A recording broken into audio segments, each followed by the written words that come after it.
안녕하세요. 대한민국 토지투자입문서 저자이면서 토공모 밴드직입니다. 자, 지난 시간에 우리 조례도로에 대해서 공부했죠.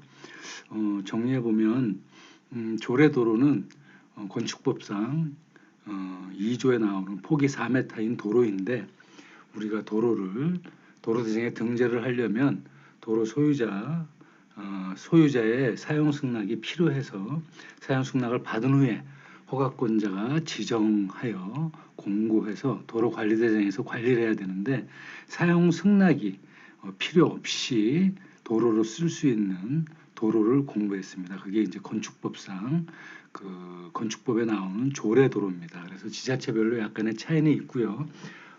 오늘은 개발행위 허가의 진입에 대해서 공부를 할 텐데요. 일단 개발행위 허가를 보시면 건축물의 건축, 공작물의 설치, 형질 변경, 토속 채취, 토지 분할, 또 적치 행위, 이런 것을 하려면 개발행위 허가를 받아야 됩니다. 그런데 우리가 이 우측에 보시면 개발행위 허가 신청서를 한번 자세히 보시면 여기가 좀 작은데, 형질 변경이라든지 공작물 설치, 물건 적치, 토지 분할, 토속 채취의 내용은 나왔는데 이 건축물의 건축이라는 내용이 없어요. 그래서 보통 건축물의 건축은 우리가 건축물을 건축할 때는 형질 변경이 없는 경우에 이제 그런 또 특히 지목이 대나 공장 용지나 학교 용지, 주유소, 창고, 주차장 용지 등은 형질 변경이 없기 때문에 이미 다 개발이 완료되었기 때문에 개발행위 허가를 의제 처리해서 건축법에 맞는 그런 허가만 신청하면 되고요. 주로 여러분들이 현장에서 부닥칠 수 있는 거는 농지죠. 농지나 산지의 형질 변경을 할 텐데, 그럴 경우에는 이제 우리가 건축, 또 개발행위 허가, 또 농지는 농지 전용 허가, 산지는 산지 전용 허가 등을 받습니다. 그래서 형질 변경이 이루어지는 토지를 이제 공부를 하실 텐데, 형질 변경이 이루어지는 건축을 하실 때 예를 들어서 도시지역이나 읍동지역은 건축법상 도로가 필요하지요.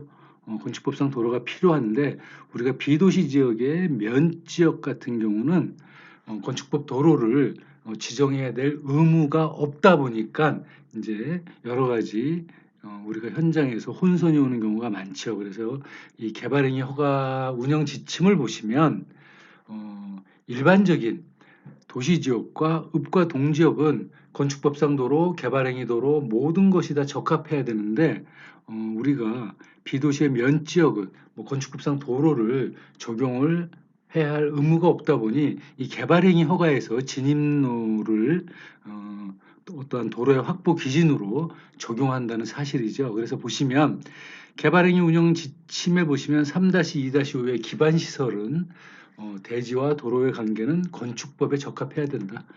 역시 건축법에 적합해야 된다는 거죠. 그래서 도로법과 건축법상의 도로가 아닌 진입도로는 국토교통부 장관이 정한 기준에 적합하게 확보를 하되, 또 지자체 조례로서 별도의 조례를 정한 경우 조례에 따라 확보합니다. 다만 해당 시설의 이용 및 교통 소통의 지장을 초래하지 아니할 것. 그래서 지난 시간에 도시계획 조례에 대해서 얘기했죠. 그 도시계획 조례에서 도로에 대한 기준에 대한 내용이 있는데 또 각 지자체마다 내용들이 많이 차이가 있고요.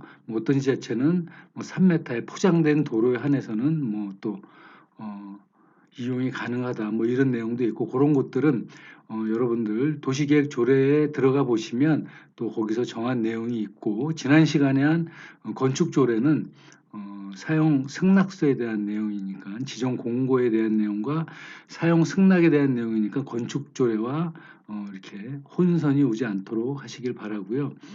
그러면은 우리가 비도시 면지역의 토지를 개발할 경우에는 어떠한 그 개발행위 운영지침, 개발행위 허가에서는 5,000제곱미터 미만은 4m 이상의 도로가 확보돼야 되고요. 5,000 이상과 3만 제곱미터 미만은 6m, 3만 제곱미터 이상은 8m 이상의 개발행위 규모에 따라서 도로의 폭을 확보해야 된다는 소리죠. 어떻게 보면 더 까다로울 수도 있는 내용인데, 자, 그럼 다음 각 호에 하나에 해당하는 경우에는 위에 도로 확보 기준을 적용하지 아니한다. 예를 들어서 차량 진출입이 가능한 기존 마을 안길, 농로 등에 접속하거나 차량 통행이 가능한 도로를 개설하는 경우로서 부지 면적 2,000제곱미터 이하의 뭐 농수산물 가공 판매 시설이라든지, 또 부지 면적 1,000제곱미터 미만의 제1종 근린생활 및 단독주택인 경우에는 기존에 차량 진출입만 가능한 마을 안길이라든지 농로 등에 접속해서 도로를 개설할 수 있다. 이거는 이제 대체적으로 비도시 면지역을 얘기하는 겁니다. 비도시 면지역에서는 기존 마을 안길이나 농로 등의 도로를 이용해서 주택이나 제일 좀 근생 정도는 허가가 가능하다.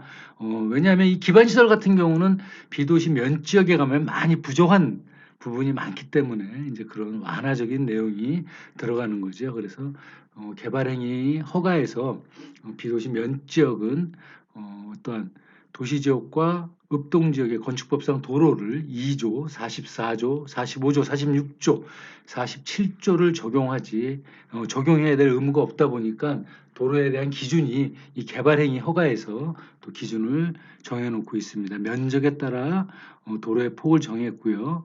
또 주택이나 제일 좀 근생 같은 경우에는 또 완화되는 내용이 있다라는 소리. 또 이게 또 임야에 가보면 산지에 가보면 또 산지 진입로까지 이제 적용이 되기 때문에 대체적으로 이런 부분들은 농지와 산지를 많이 우리가 접하는데 농지에 대한 내용이고요. 또 산지는 물론 준보전 산지 같은 경우는 도로 기준이 완화가 많이 되는데, 보전 산지의 진입로의 경우에는 법정 도로가 아니면 허가가 안 나기 때문에 진입로가 없는 경우에는 사도법상 사도를 통해서 허가를 내는 방법밖에 없다라는 소리죠. 그래서 그런 부분을 여러분들이 착오가 없으시길 바라고요. 주로 이제 이런 거죠. 이게 이제 면 지역에 우리가 주민들이 이용하는 통로죠, 통행로죠. 자, 요런 도로에 면 지역에 요런 도로에 뭐 폭은 뭐 한 3m 정도 요런 도로에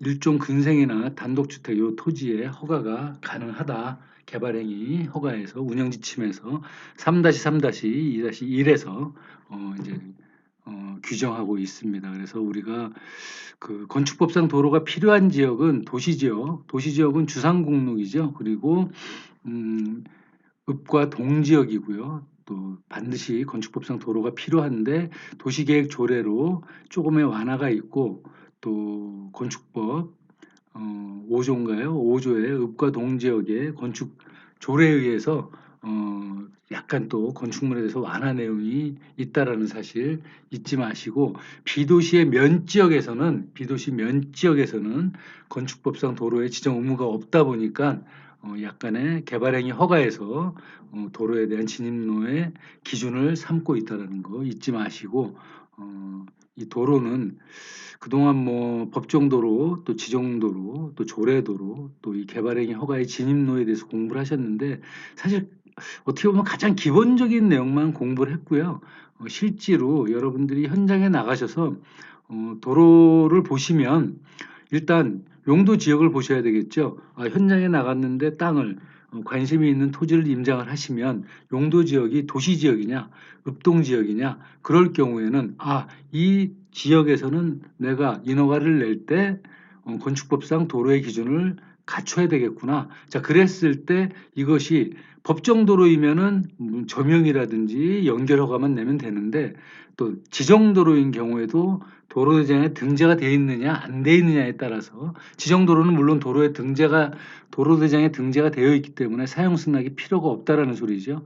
자, 그러면은 도로대장에 등재가 안 되어 있는 거는 뭐 우리가 76년 이전 뭐 연도수로 많이 차이가 나는데, 그런 것들이 여러분들이 직접적으로 민원을 하기에는 쉽지 않은 내용이고요. 일단 이 도로가 사용 승낙을 받을 수 있는 도로냐 아니냐를 먼저 알아보셔야 되는 거고, 자, 그런 사용 승낙이 그랬을 때 건축 조례에 의해서 사용 승낙이 필요 없는 도로이면 또 그것을 갖고 담당 공무원과 협의를 해야 될 내용이고요.